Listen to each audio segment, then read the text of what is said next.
You know that saying about how your past always catches up with you? Yeah. Turns out it's not just some old person's warning to scare you straight. It's real. 10 years of marriage down the drain because of stuff I did before I even met my husband. I'm Adeline, 32, and my life just imploded because Silas found out I've slept with over 50 guys. Silas and I met right after college when I was 22. He was this super sweet, kind of shy guy who worked at the office across from mine. We'd bump into each other getting coffee, and eventually, he got the courage to ask me out.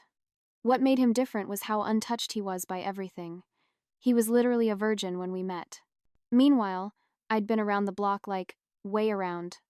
Between 50 and 60 guys, if I'm being honest. Which, apparently, I should have been from the start. I never told him about my number. It just seemed unnecessary. What good would come from him knowing I'd been with multiple guys at once? Or hooked up with men twice my age in public places? Or that time with my ex's uncle? God, I was such a mess back then. But that wasn't who I was anymore when I met Silas. The second I saw him, something clicked, and I knew I wanted something real for once. When we started getting serious, he asked about my past relationships, and I kept it vague. A few boyfriends, nothing special. Not technically a lie, right? The boyfriends weren't special, and I just didn't mention the random hookups. Besides, he seemed so happy thinking we were on somewhat similar levels of experience. His face would light up thinking our connection was this rare magical thing. Why ruin that?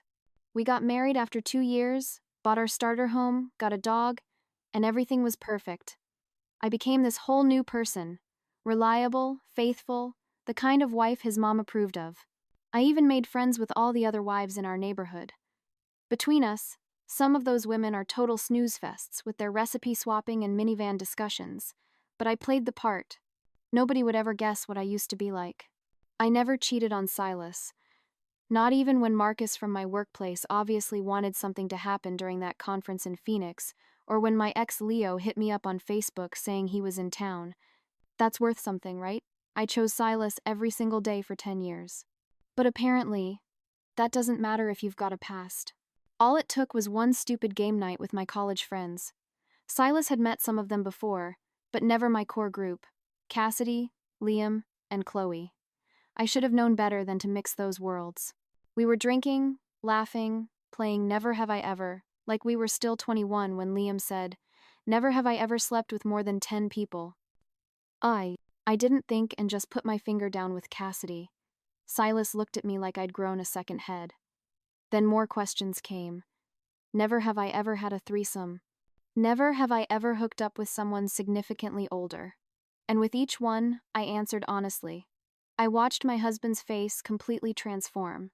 Cassidy, who never could keep her mouth shut, saw his reaction and pulled him aside to explain. As they talked in the kitchen, I sat there knowing my marriage was about to change forever. Silas's whole thing was finding someone pure like him. Not necessarily a virgin, but someone who saw intimacy the same way he did. Special, meaningful, not just something you did with strangers against the wall of a club bathroom. If only Cassidy would shut up for once in her life. When they came back, Silas wouldn't even look at me. We left immediately. The car ride home so silent I could hear my heartbeat in my ears. Part of me wanted to scream that this wasn't fair. Why should what happened before him even matter? Another part knew I'd messed up by hiding it for so long. But mostly, I was terrified of losing the life we'd built, the only truly good thing I'd ever had. When we got home, all he said was, "Were you ever going to tell me?" I started crying, explaining that I was afraid of losing him, that I was a different person now, that the past shouldn't matter. He just stood there like he was looking at a stranger. Then he grabbed a blanket and went to sleep on the couch. I still can't stop replaying that night in my head. The way everything unraveled so fast makes me sick to my stomach. Through the doorway, I could see Cassidy talking animatedly while Silas stared at the floor, his shoulders slumping more with each word. What was she telling him? About the professor I slept with for a better grade? The time I hooked up with a married father of 3? All those one-night stands where I didn't even remember their names the next morning? The next few weeks were a nightmare. Silas went through this cycle, icy silence, then bursts of questions I didn't want to answer, then more silence. Was I just some project for you? The nice guy you settled for after having your fun? I tried explaining that he was different, special, but the more I talked about my past, the more distant he became. "Did you ever even love me?" he asked one night, his voice breaking. "Or was I just convenient?" That one hurt. Of course, I loved him. I still love him. But how do you prove that to someone who now questions every memory you've shared? 3 weeks after game night, I thought things were improving slightly. Silas started talking to me about everyday stuff again.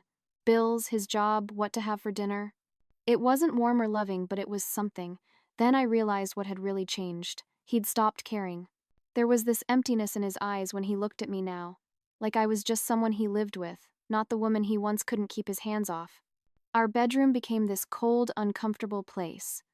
Silas started going to bed after I was asleep and getting up before I woke. If I tried to touch him, he'd stiffen like I was a stranger. When we did have sex, which became rare, it was different. Mechanical. Like he was just going through the motions. He stopped looking at me, stopped making sure I was enjoying it. Afterward, he'd turn away immediately instead of holding me like he used to. One night, after another session where he barely looked at me, I finally broke. "What is happening with us?" I demanded. "You won't even cuddle me anymore." He stared at the ceiling for so long, I thought he wouldn't answer. Then he said, "I used to think what we had was special, that the way you responded to me, the way we connected, was something unique. Now, I know you've done all this with dozens of other guys, some of them strangers.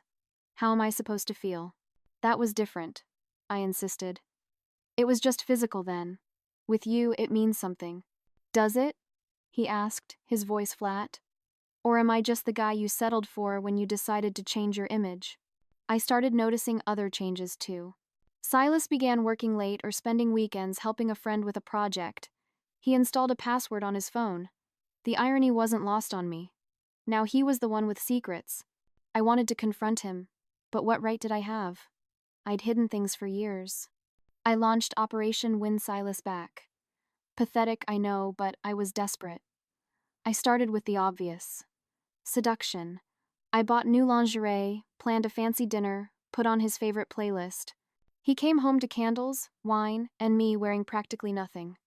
For a second, I saw desire flash in his eyes before he shut it down. "What's all this?" he asked, his voice carefully neutral. "I thought we could have a special night," I said, trying to sound confident while dying inside. "Just us." He looked around at my efforts, then back at me. "Special," he repeated, like the word tasted bitter. "Like just us and the ghosts of 60 other men." I felt like he'd slapped me. "That's not fair." "Isn't it?" he asked, grabbing a beer from the fridge instead of the wine I'd poured. "You know what's really unfair? I can't even look at you without wondering if every move, every sound you make is something you perfected with someone else first. If anything about us was ever really ours." He slept in the guest room that night. I sobbed into my pillow, humiliated and heartbroken. But I didn't give up. I tried a new approach, acting like everything was normal. I chatted about work, made his favorite meals, asked about his day, all while ignoring the elephant in the room. That strategy lasted about a week before Silas called me out. "What are you doing, Adeline?" he asked one night. "Why are you acting like nothing happened?" Nothing was working. Silas remained distant. Our home felt like an Arctic tundra, and I was running out of ideas. Finally, I decided on direct confrontation. "We need to talk about this," I said one evening. "Really talk, because I can't live like this anymore." We sat at our kitchen table, that same table where we'd shared thousands of meals, made plans for our future, played board games on rainy Sundays. Now it felt like a negotiation table between strangers. "I love you," I started. "That has never been a lie." "Maybe not," he conceded. "But how would I know? What else haven't you told me?" "Nothing. My past is my past.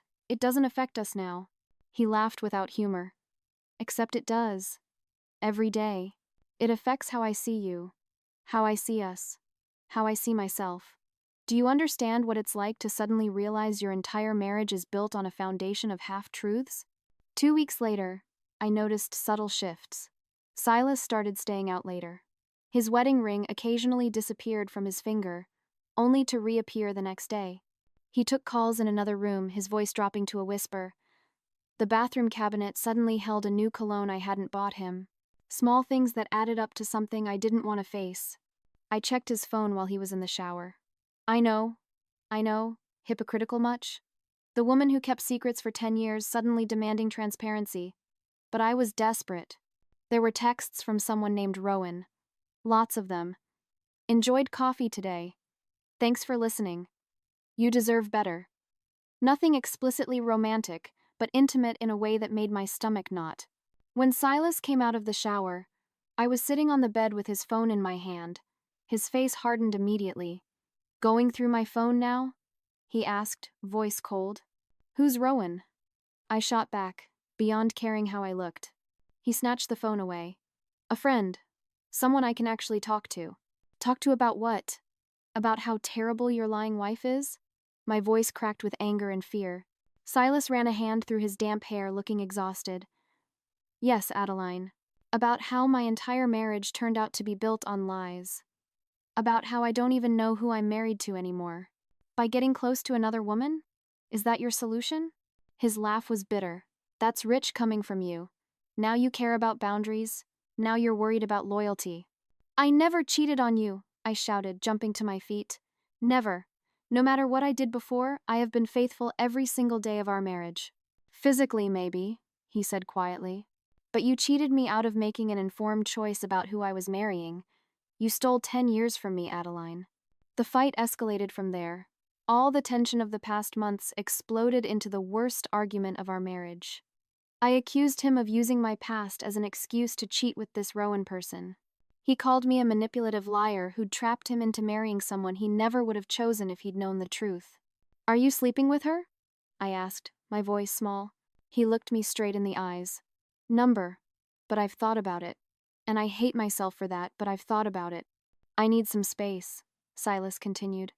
Real space, not just sleeping in different rooms. I'm going to stay with Grant for a while. You're leaving? Panic rose in my chest. Everyone knew once someone moved out, they rarely came back. As he zipped up his duffel, reality finally hit me. Please, I begged, grabbing his arm. Please don't leave. We can work this out. I'll do anything. He gently removed my hand. That's the problem, Adeline. You'll do anything to keep me, except the one thing that mattered, being honest from the beginning. I was afraid, I cried. Afraid you wouldn't love the real me. He looked at me sadly. I never got the chance to try, did I? Then he was gone, the front door clicking shut behind him. I collapsed on our bed, my bed now, and sobbed until my throat was raw. Somewhere in my mind, I always knew this day might come, that eventually the truth would surface. That's the thing about lies. They're like time bombs, just waiting to explode. Silas was gone for 2 weeks, the longest 2 weeks of my life. I called, texted, emailed, mostly silence in return, except for brief messages about bills or mail. I tried everything. I sent long emotional emails explaining my past, why I hid it, how much I regretted my choices. I had flowers delivered to Grant's place where Silas was staying. I even drove by a few times, pathetically hoping to catch a glimpse of him. Once I saw him getting into his car with a woman I assumed was Rowan. She was pretty in this wholesome, natural way, the exact opposite of my carefully crafted image. They were laughing about something. I hadn't seen Silas laugh in months. I called Chloe, hoping for support, but she was surprisingly cold. What did you expect? She asked. You built your relationship on a lie. I love you, girl, but even I knew this would blow up eventually. After 2 weeks of silence, Silas finally texted. We need to talk. I'll come by tomorrow at 7. When I opened the door, the sight of him hit me like a physical blow. He looked different. Not just the new haircut or the clothes I didn't recognize, but something in his posture, his eyes. He seemed more centered, more certain. While I'd been falling apart, Silas had been finding himself. I've been doing a lot of thinking, he started, his voice steady. About us, about what happened, about what I want going forward. I held my breath, too afraid to hope, too afraid not to. I talked to a therapist, he continued. She helped me understand some things about why your past hit me so hard, about what it means for us. And I could barely get the word out. Silas looked directly at me, his gaze unflinching. I can't do this anymore, Adeline. I want a divorce. Ugh. The world tilted sideways. Even though I'd been bracing for this possibility, hearing the words out loud made me dizzy. Silas, please. He held up a hand. Let me finish. I've thought this through carefully. It's not just about the number of men you've been with. It's about the deception. For 10 years, you let me believe something that wasn't true. You watched me build a life with you based on false information. That's not something I can get past. People change. I cried desperately. The person who did those things, who slept with all those men, that's not who I am now. If that were true, he said quietly, you would have told me yourself. The fact that it took a drunken game and an old friend to reveal the truth tells me everything I need to know about who you still are. And Rowan? I couldn't help asking. Is she part of this decision? A flash of anger crossed his face. Don't make this about her. This is about you and me, and the fact that I can't trust anything about our relationship anymore. Are you with her now? I pressed, self-destructively needing to know. He sighed. We've grown close. She understands what I'm going through, but no, we're not together. I wouldn't do that. Not while I'm still married. Unlike some people, I believe in honesty in relationships. The dig hurt, but I deserved it. So, you'll be with her after the divorce, I said flatly. I don't know what will happen with Rowan or anyone else, Silas replied. I just know I can't stay in this marriage. I've already talked to a lawyer. I'll be fair in the settlement. The house, the accounts, we can split everything equitably. I laughed bitterly. How generous. You get to walk away with your conscience clear while I'm the villain who ruined everything. His expression hardened. Is that really how you see this? After lying to me for our entire relationship, you still think you're the victim? Silas moved toward the door. My lawyer will contact yours. I hope we can keep this civil. That's it? I asked, voice breaking. You're just walking away? He paused, hand on the doorknob. You know what's ironic? If you had told me about your past from the beginning, I probably would have still loved you. It would have been hard to hear, but at least it would have been honest. It's the years of deception I can't forgive, not the actions themselves. With that final twist of the knife, he was gone again. But this time, I knew he wouldn't be coming back. The divorce proceedings moved quickly. Silas was true to his word about being fair. We split assets evenly, sold the house, divided the furniture. Every interaction was conducted through lawyers or brief, painfully civil emails. It was like we'd never shared a life at all, like the past decade had been erased. I moved into a small apartment across town, took a transfer at work to avoid running into mutual friends, and tried to rebuild. But starting over at 32 is harder than starting fresh at 22. I'd grown used to being Silas's wife, to the comfortable life we'd built. Now I was just Adeline, the real Adeline, with no more masks to hide behind. 6 months after our divorce was finalized, I saw them together at the grocery store. Silas and Rowan, shopping for dinner ingredients, moving together with the easy familiarity of a couple who fit. They didn't notice me watching from behind a display of cereal boxes. He looked happy, genuinely happy, not the forced contentment he'd maintained during our last years together.